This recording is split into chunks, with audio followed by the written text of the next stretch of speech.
Assalamualaikum warahmatullahi wabarakatuh. Kembali lagi di Pak Yan Channel. Salam Rahayu Budaya. Kali ini Pak Yan akan mengisahkan perjalanan hidup para wali Allah, dengan mengambil cerita, perjalanan Sunan Nyamplungan atau Syekh Amir Hasan Putra dari Sunan Kudus. Nah sahabat budaya, tidak perlu berlama-lama lagi, langsung saja kita ikuti kisahnya.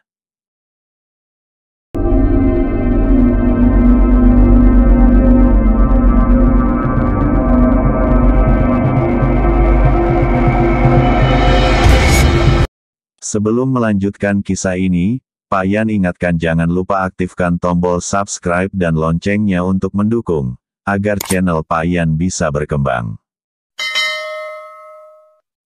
Sunan Nyamplungan atau Syekh Amir Hasan, adalah ulama besar di abad ke-15 Masehi. Syekh Amir Hasan putra dari Sunan Kudus atau Syekh Jafar Shodiq. Dikisahkan, posisi Sunan Muria bagi Syekh Amir Hasan disebutkan hanya sebagai orang tua intelektualnya. Amir Hasan kecil mulanya tinggal di pondok pesantren milik ayahnya, Sunan Kudus. Sunan Kudus saat itu di samping sebagai muballigh yang dekat dengan rakyat, juga menjadi penasihat kerajaan Demak Bintoro. Kontribusi Sunan Kudus dalam penyebaran Islam di Nusantara khususnya Jawa Tengah tidak diragukan lagi. Sampai sekarang ajaran-ajaran beliau masih melekat hangat di hati masyarakat, khususnya penduduk asli Kudus. Sebagai orang besar, Sunan Kudus sering keluar rumah dan meninggalkan pesantrennya, untuk memenuhi tugas-tugasnya sebagai orang yang mengabdi kepada rakyat dan negara. Di suatu ketika Raden Fatah sangat membutuhkan tenaga dan pikiran Sunan Kudus, maka diutuslah abdi kerajaan untuk menjemput Sunan Kudus. Sunan Kudus diminta oleh Raden Fatah untuk memimpin peperangan yang diperkirakan membutuhkan waktu yang cukup lama. Sebelum keberangkatannya ke medan perang, Sunan Kudus meminta kepada Amir Hasan putranya, untuk memimpin dan menggantikan tugas-tugasnya di pondok pesantren asuhannya.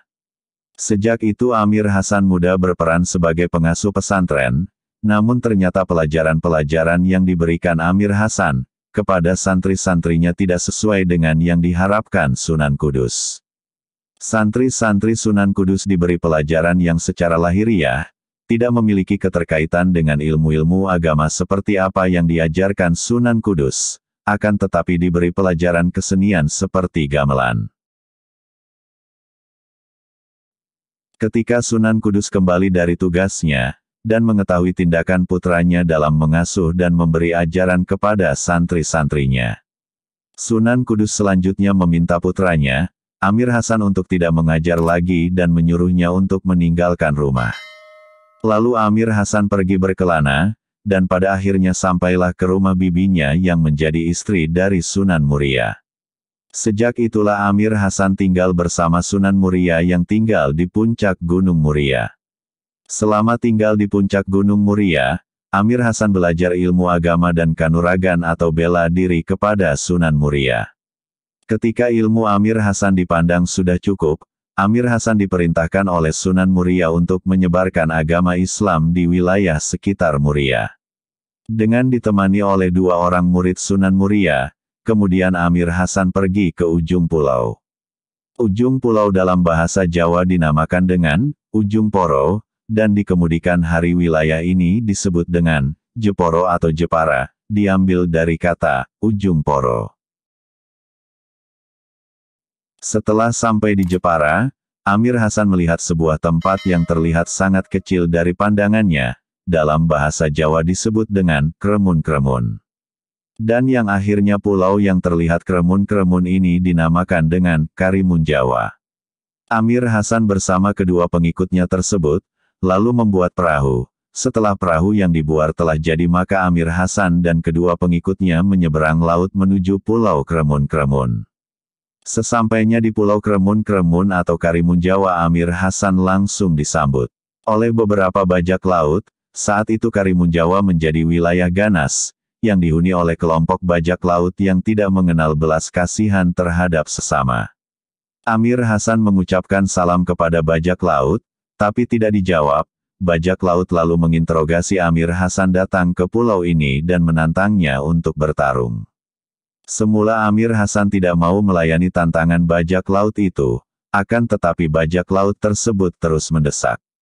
Akhirnya terjadilah pertarungan dahsyat antara Amir Hasan dengan bajak laut. Dengan kepandaian bela dirinya dan kedikdayaan tubuhnya yang dibekali oleh Sunan Muria, Amir Hasan dengan mudahnya berhasil mengalahkan kelaliman bajak laut. Untuk mengenang tempat perkelahian ini di kemudian hari penduduk Karimun Jawa membuat legon bajak, atau semacam teluk.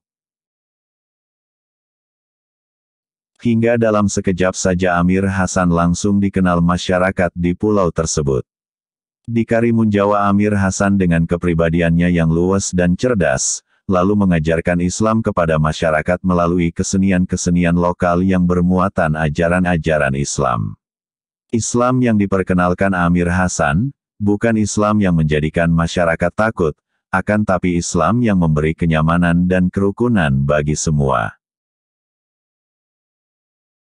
Amir Hasan akhirnya menetap di Pulau Karimun Jawa hingga akhir hayatnya. Sunan Nyamplungan, nama yang disematkan kepada Syekh Amir Hasan diambil dari tempat beliau berdomisili, yaitu di Desa Nyamplungan. Kini makam dan petilasannya ada di puncak gunung desa ini. Makam Sunan Nyamplungan terletak di puncak bukit yang masuk wilayah Duku Nyamplungan, Desa Karimun Jawa, Kabupaten Jepara. Ada puluhan anak tangga yang harus ditapaki satu persatu agar bisa sampai di pemakaman yang dikepung pepohonan kawasan Balai Taman Nasional Karimun Jawa tersebut. Sekilas, makam tersebut lebih panjang dari ukuran lazimnya. Biasanya makam warga hanya sepanjang 2 meteran. Namun makam ini panjangnya sekitar 4 meter dengan lebar 2,5 meter. Demikian sekilas cerita tentang perjalanan Sunan Nyamplungan atau Syekh Amir Hasan Putra dari Sunan Kudus. Wassalamualaikum warahmatullahi wabarakatuh.